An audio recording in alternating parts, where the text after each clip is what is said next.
It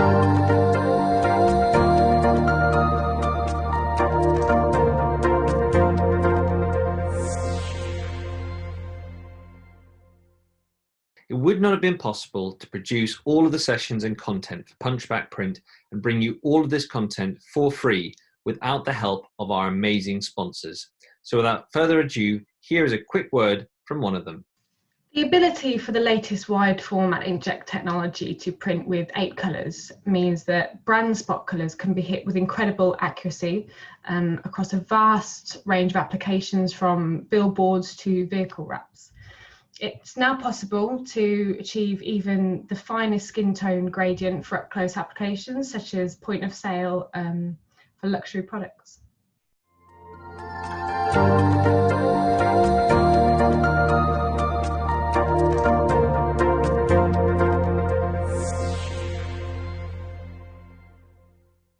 I'm Mark Stevenson from Fujifilm, put it the right way. This is a very relaxed session. It's not really very scripted. I have got some slides to share, but not very many, you'll be pleased to know. So let me show you what we're going to talk about today. Here we go. There we go. Hopefully you can all see that. Somebody will text me if they can't. This is a subject that Brendan thought up for me. So I took it on and thought, yeah, that sounds like a good thing to talk about. You'll see I'm the product marketing manager for some products at Fujifilm Graphic Systems in Europe. And when I saw the subject, I thought, yes, I think I can talk about that and give you some insights from Fujifilm perspective. Yes, did I do this just to wake you up? I've used this, this kind of slide before at the beginning of a presentation just to make sure everybody's listening. When I'm talking from a perspective of what I'm here to do. My job is to promote Fujifilm products. My job is to make Fujifilm a successful company or be a part of that. So everything I'm saying is based on the way I see life, the way I see print, the way I see the industry. So if I say to you, this is an emerging trend in the industry, take it in context, because there are lots of people who will tell you how things ought to be in the print industry. Most of them have normally got something to sell you. Most of them are normally looking for a job, some work, some paid work as a consultant, a piece of equipment, a supply of consumables if you're a print service provider. And so everything we're saying, and I'm guessing half the people on this call are going to be from suppliers to the print industry. We're all saying it with a particular viewpoint. So take everything we say with a pinch of salt. And yes, I've overstated this, it's a bit of hyperbole. When I say don't trust me, what I mean is check what I say, make sure it tallies with what other people that you know say, and make your decisions based on a balanced view. Because you know we can talk about whatever we like as Fujifilm representatives, but we're going to say things that play to our strengths. So I've got a jet press to sell. My product in this world that I look after is called a jet press. Now look at that. What a sexy beast. It looks like a Batmobile. You know, we employed a great photographer to take this photo out at a customer site. It wasn't in a showroom. This is actually a customer in Portugal called Floricolor. And this is my agenda. This is what I do. I try and make this product look sexy and fun and exciting, and you really want one, don't you? It's an emotional thing. It's not a business-based decision when I say buy a jet press. It's an emotional thing. So think about what my job title is. Product marketing, there's a clue. Look at my LinkedIn profile. If you find me on LinkedIn, I don't mind if you want to have a look while I'm talking. You'll see where it has a little title underneath your name. It hasn't got my job title there. It says a product manager who's obsessed with jet press from Fujifilm. And when you're using LinkedIn, all the LinkedIn pros say change that to be what value are you bringing to your customer. So you'll see lots of people on LinkedIn with their name and then something that says changing the world for good, or making you more profitable in 5 minutes.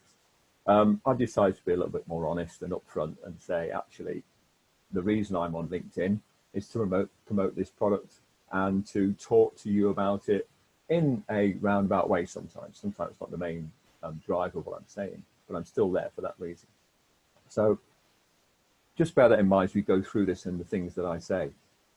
So if you see this, you'll see here on the screen, I've got a screenshot, and I've put a subtle blue box there over the name of the company behind this, because when someone says to you, I'm a supplier of XYZ equipment, and I also will make your business profitable by giving you business planning advice, I'll show you how to promote your business, I'll show you how to sell digital print, for example, I'll show you how to sell enhancements on print products, spot colors, silver, varnish, special effects, whatever it might be. Bear in mind what's behind that. They want you to sell products that have things that they do in them. So if I was talking to a customer, I'll be saying, you want to sell really high quality products. You want to sell things that have a really high value to the customer. And don't worry about things that are quite inexpensive and just fit for purpose. And I'll say that because Jet Press, its strength is in its efficiency in producing really high quality things.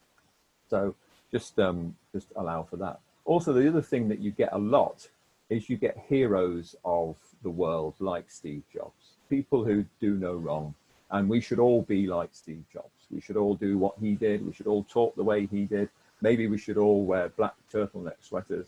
And you get this sort of feeling that somebody feels, and a lot of people feel, you can just follow a formula and everything will be fine. Your business will suddenly be successful. And if you do what somebody else did, then you've got the magic formula. You just take the pill and everything works. Well, there's no such thing. And I'm not daft enough to assume you haven't worked that out already. So I'm not going to try and teach you how to run a business in this session. All I'm going to do is talk to you about the experiences we've had with our customers and what's made them successful, what's made things work for them. But it doesn't mean it's going to work for you. And I hope that you already have your own plan, you already have your own ideas. And all I'm doing is confirming to you some of those things that have been working for our customers. So the advantage I have, what gives me the right to tell you how to run your business? Well, nothing. I don't have the right to do that. All I can do is highlight some stuff. And the reason is I get all around the world. Now, up until lockdown, I was getting all around Europe quite a lot. And I was seeing customers, our distributors, I was going to conferences.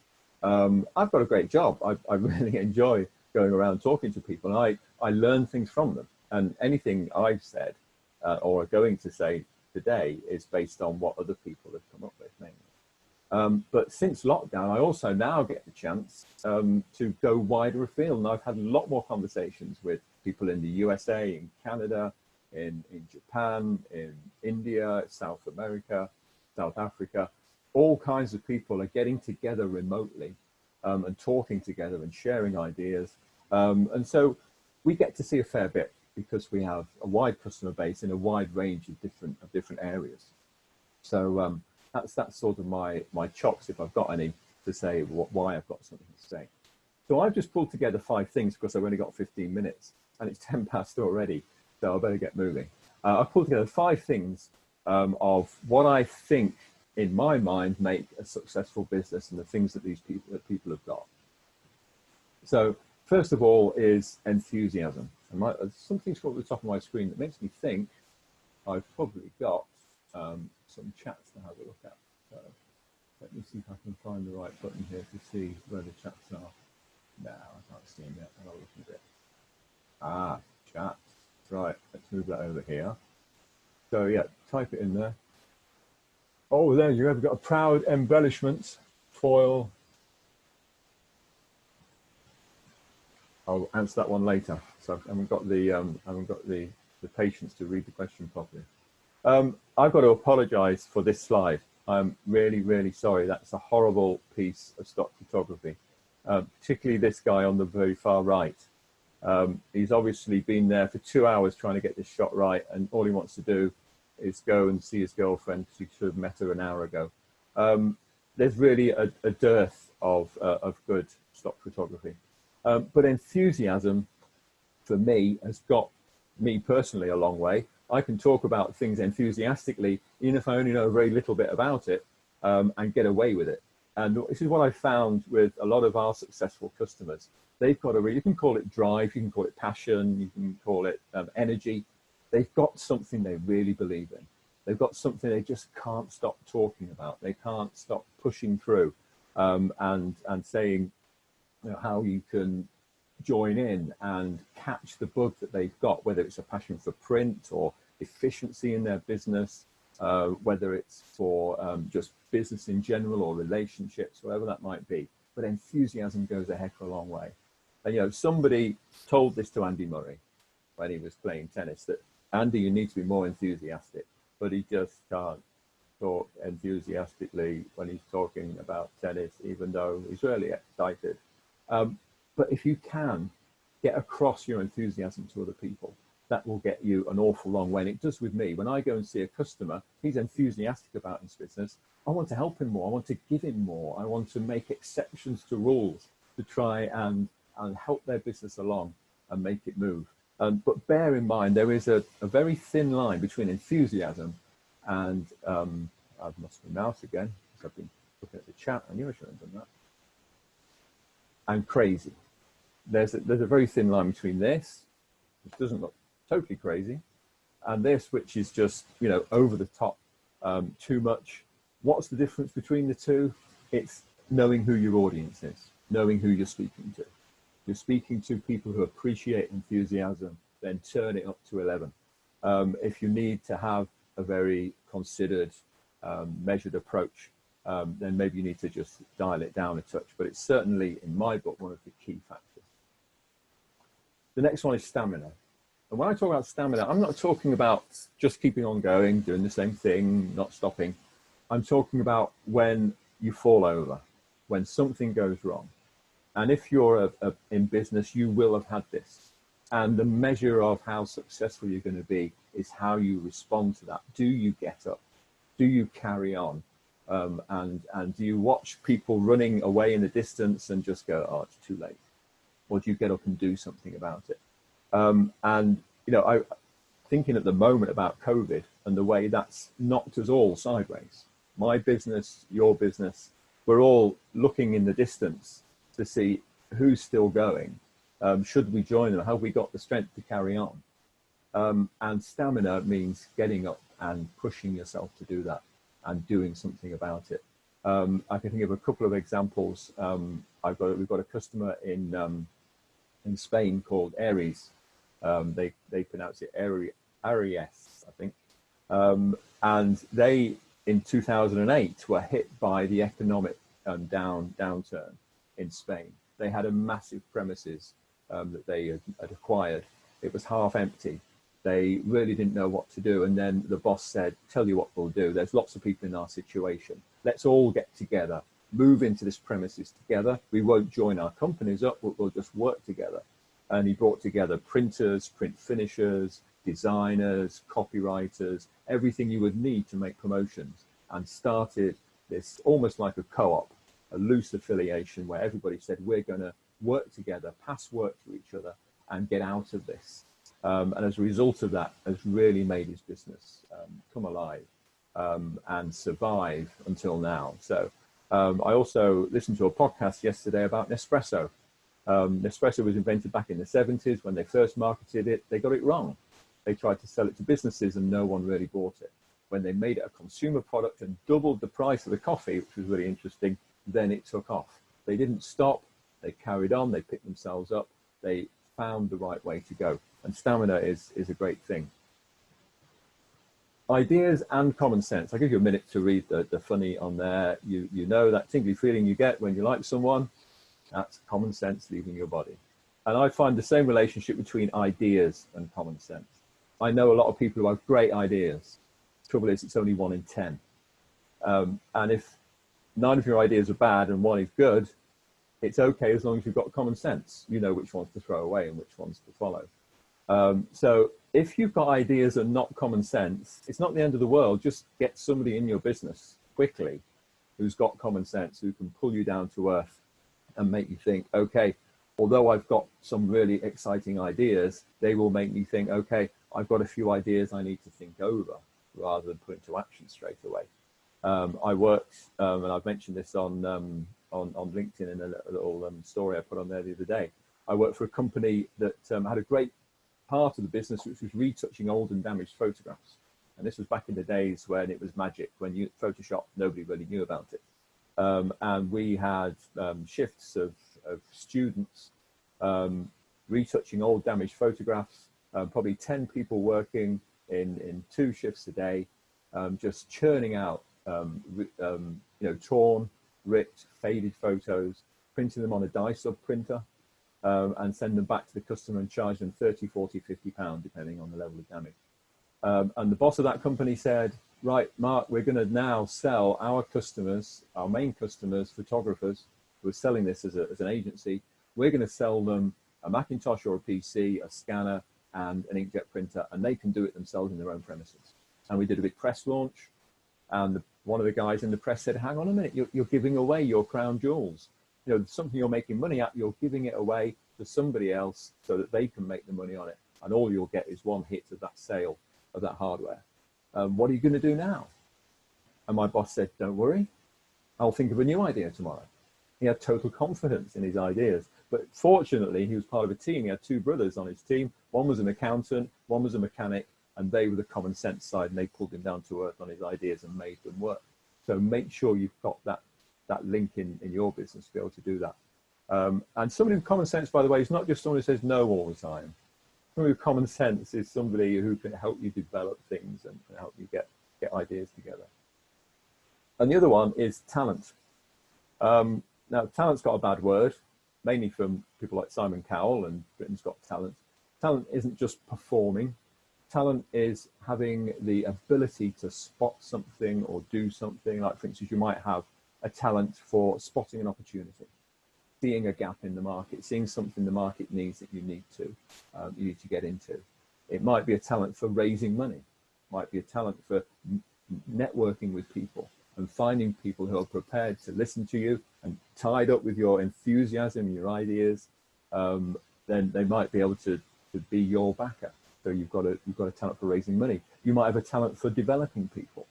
So some of the companies Fujifilm have worked with, I'm thinking particularly in the past we worked with Jupo quite a bit, and Jupo had this great way of letting their staff move into new areas of the business to see how they did. Go and be a salesman for 6 months. Go and work in the marketing department for 6 months. And they take people who are really successful at the job they were doing and develop that talent into something else. So development of talent is a great thing in the businesses that we're seeing as we talk to them. And finally, data. And this is really the thing that holds everything up. I was listening to Sarah Kilcoyne from Route One, Blue Tree earlier. Obviously a Fujifilm product user, but then, you know, every printing product ever made seems to be at Blue Tree. That's why they get talked about so much. Every print supplier has sold them something, it seems. But what they have done with a lot of having toured their factory, what I've found out they're doing is using data to make decisions about how they produce things, when they produce things, and how they offer them to their customers. And they know their data, they understand their data, and understanding your data is probably a key thing. As I saw yesterday when we were all watching Donald Trump and our jaws fell on the ground as he waved a few charts around and said, look, we're at the bottom, that means we're at the top. Anyway, so I couldn't resist popping that in. But understanding your data, knowing what to do with it, really important. But it's not a standalone thing. Having just data there, without the talent, without the enthusiasm, without the ability to put things in place and have ideas, for example, having just data, you end up having a company run by accountants. And I don't think that's a good idea, because when something doesn't work, then it's thrown away. When a member of staff isn't working out, then they're just, you find some way of moving them on. When a business starts to fail, rather than try and recover, then very often it might be more economic, for example, to close it down. And we see that an awful lot, and I've seen it with Fujifilm customers as well, who have been run on an accountancy basis. They usually fall over at some stage if that's all that's going on, if there's none of the rest of the things in there. So if you haven't got any data in your company or people who understand that data, and Yeah, we're running over time. But I've worked with companies trying to introduce web to print, for example, or analyze their costs. And very often I find there are big gaps in their data. They don't know the cost of things. They don't know what's going on in certain areas of their business. So if you haven't got that, get it quick. It's a pretty straightforward one to fix, to get people in, to employ someone, to give someone the task of gathering the data and making it in a form you can understand. And the most successful companies we have understand their data. They know where they are on a day-to-day basis. So there's those 5 things there. The reason I put ideas and common sense in quotes is when you're searching on Google, put things on quotes, they all stay together in a phrase. If you haven't got common sense with your ideas, don't have ideas, basically. So my sort of thoughts, just summing up here, it's not a cookie cutter thing to run a company. You can't take what's worked for somebody else and say, I'll apply all those principles in my business. I'll follow exactly the plan that they followed and whatever happened. It's more about working out which things apply to you. Where are you strong? Where are you weak in all those areas that we're looking at there? What have you got? What haven't you got? So if you've got comments, if you've got ideas on this of how things have worked for you in your business and what you'd like to talk about, then I'm going to read through the comments now. Just before I go, I have mentioned the Fujifilm jet press, and it would be remiss of me not to tell you, you can go here to fujifilmjetpress.com and see videos of some of the people I've been talking about their businesses and how they've used jet press in their business. That's just one thing, and you can learn everything there. So I have got some comments. I've even got people typing in capitals. So let's stop sharing my screen. There we go. Let's pull these comments over so I can see them and see what people have been saying. So going back to the top. So from Paul Sherfield, who I know quite well, so I will read his question.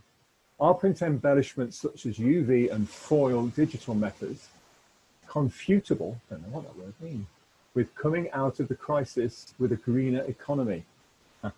Yeah, I see what you're doing there, Paul. I think the embellishment side of things is great. I've not got a big problem with some of these things from a green point of view. Oh, more questions are coming in and they keep disappearing. Sorry about this. Back to the top.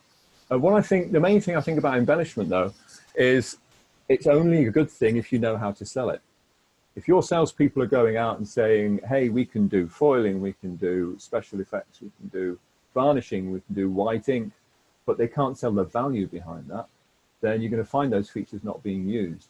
And I know there are lots of presses that have extra enhancement features on them, and when the press is first bought, they get them thrown in possibly by the manufacturer, and then they never use them.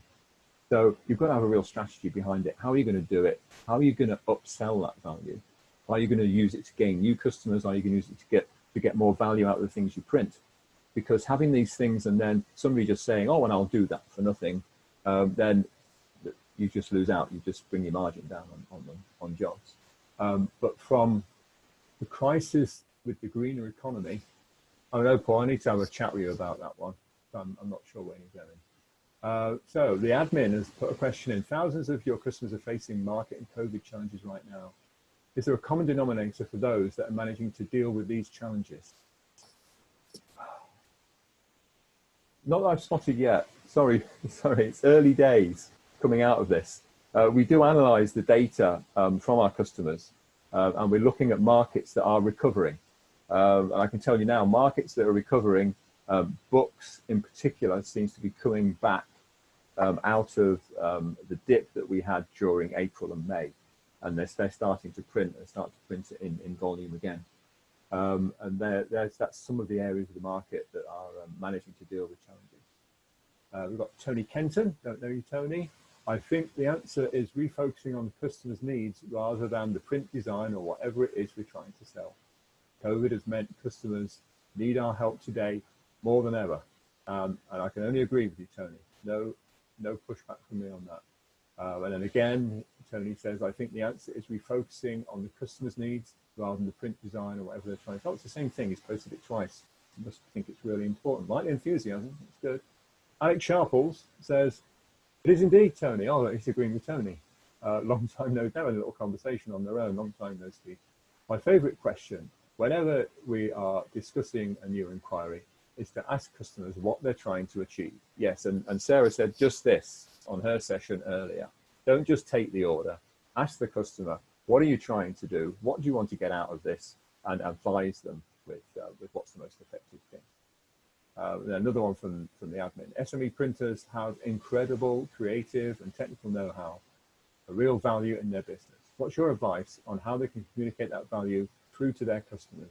What's working well for your customers? It's a mixture. There are some who do most of their selling through networking. This is a real thing of mine. It's a bee in my bonnet. I think the days of cold calling people, of emailing people, even to a certain extent, mailing them with a printed piece, is not as effective as it was, or there are more effective ways that you can run alongside it, not replacements, but alongside it. And one of those ways is networking, whether that's virtually, or whether it's at an event of some kind or another. Now, at the moment, events are difficult. So virtually getting online and getting into places where your customers are. And I won't tell you where they are because it'll be different for everybody. But if you know of a place where your customers or your type of customer or your target customers congregate and gather and discuss something, then get involved in that channel, whatever it is. Now, the obvious one is LinkedIn. Are your customers on LinkedIn? Are they communicating there about the things that drive them, the passions they have, the needs they have? Are there discussion groups in there where they discuss what they need to do, how they promote their businesses and whatever? Get in there, join the conversation, start to link up with people and find some way of getting into their network. And I posted on this on LinkedIn. You really must go and connect with me on LinkedIn. I'll accept anybody as long as you're not trying to sell me sanitizing gel. And find out, because it's so important to get into the network of people. We had in the Crown Pub, which possibly some of you know about. The Crown Pub meets, it's a virtual meeting of people in the print trade every Thursday afternoon at 3:30. There's a plug for the Crown Pub. But one person we had on there was a print buyer, and they said, when I'm looking for something new, exciting, different, I go to my network. I don't go Googling. I don't look through my emails for that email someone sent me 6 months ago that might have been interesting. I go to the people I know or have a connection with or I've spoken to in the past, and I say, what do you think about this? Or have you ever done that? Or where do I go for that kind of product or service? So if you're not in that network, you're at a disadvantage straight away. And you might be lucky and they pick up the phone at the right time, but who picks up the phone to canvassers these days? Not many people. How are we doing for time? Gosh, it's past. I've run over, but I've still got a question. Does remote working, it's Tony Kent, does remote working mean that direct mail and printed information is going to reduce, as most are reluctant to give their home address or want physical pages? To a certain extent, yes. I think we have to find the right places for print where the value is, not the volume. And this is another big discussion. Value, not volume, has been our mantra for a long time. Because I'm promoting a short run, very high quality digital press, I'm going to say to you, the future is short run, high quality print. But value in print has to be what makes print work. Printing lots of things really cheaply, there's a place in the market for that, but it's simply a cost exercise. I just don't find it exciting. What I find exciting is making really good things that people want to pick up. They want to look at them. I should have promote something here. There's our print magazine that we print on the jet press. When I look at this, I think, wow, look at the images now, aren't they great? I want to look at them again and again. I want to read through what's in there. If it was a book about me, if it had my photos in or my family, if it was something that was precious, then I would pay for that. I would pay lots of money for that. And I believe, because I'm biased, because I'm selling a press that does just this, I believe the future of print is in high value and low volume. So you're printing less of things, but you're selling them for more money. But thank you very much for watching and listening. Mark, thank you so much for that really excellent session. You have given me a really good laugh for the first time in a few days of running this conference, so thank you very much. That was much needed. Thank you so much to everybody who joined this session, and thank you again to you, Mark, for the time you put into creating it. No problem. Thanks, everyone. Goodbye for now. Bye.